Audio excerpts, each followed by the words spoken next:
तो ये कहानी है उम्मीद की, विश्वासघात की और एक बेहद क्रूर हत्या की।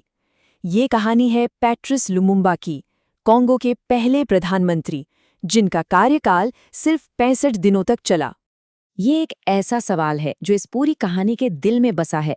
मतलब कैसे एक नए देश का जन्म ही उसके सबसे बड़े नेता के अंत की वजह बन गया। चलिए इसी उलझी हुई गुत्थी को सुलझाने की कोशिश करते हैं।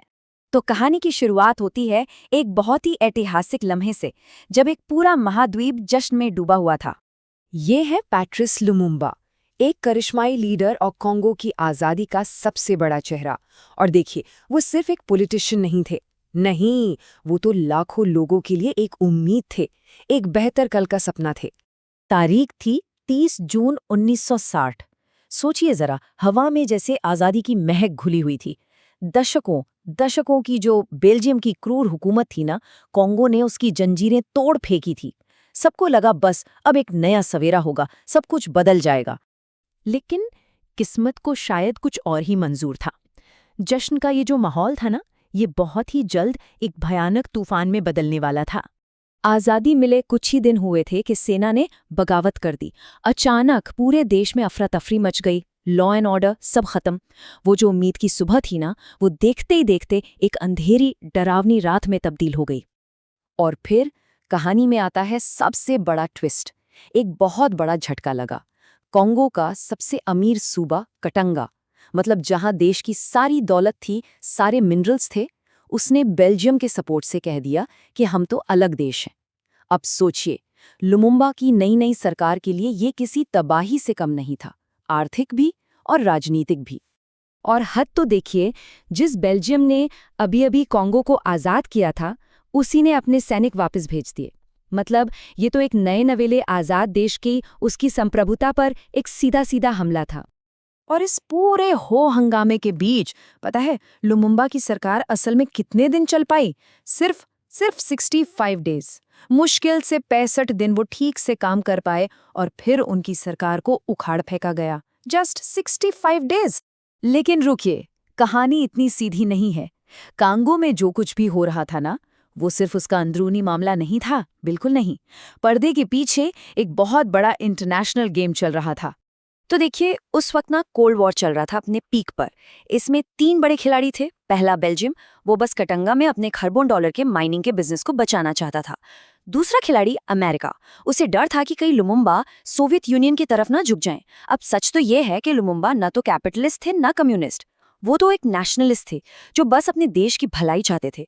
पर जब यूएन ने मदद से मना कर दिया तो मजबूरी में उन्हें सोवियत यूनियन से मदद मांगनी पड़ी। और बस अमेरिका के लिए इतना ही काफी था उन्हें अपना दुश्मन मान लेने के लिए।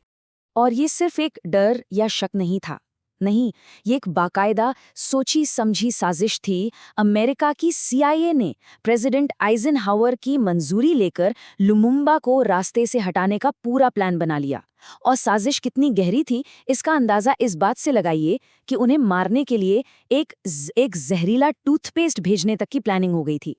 और अफसोस, इस साजिश का जो अंजाम हुआ वो बहुत ही भयानक था, बहुत ही दुखद।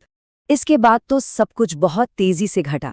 सितंबर 1960 में सेना के चीफ मोबुतू ने तख्ता पलट करके लुमुम्बा को हटा दिया। दिसंबर आते आते उन्हें पकड़ लिया गया और फिर महज 1 महीने बाद 17 जनवरी 1961 को उन्हें कटंगा भेज दिया गया और वहां बेल्जियम के अफसरों के सामने उन्हें गोली मार दी गई। लेकिन बात यहीं खत्म नहीं हुई। हत्या करना ही काफी नहीं था। जिन्होंने उन्हें मारा, उन्हें डर था कि कहीं लुमुम्बा की कब्र लोगों के लिए एक प्रतीक न बन जाए। तो इतिहास को ही मिटाने की एक बहुत ही घिनौनी कोशिश हुई। उनके शरीर के टुकड़े किए गए और फिर उसे सल्फ्यूरिक एसिड में घोल दिया गया ताकि पैट्रिस लुमुम्बा का कोई निशान, कोई सबूत ही बाकी न रहे। वो लुमुम्बा के जिस्म को तो मिटा सकते थे और उन्होंने मिटा भी दिया, लेकिन उनकी कहानी को, उनकी शहादत के असर को वो कभी नहीं मिटा पाए।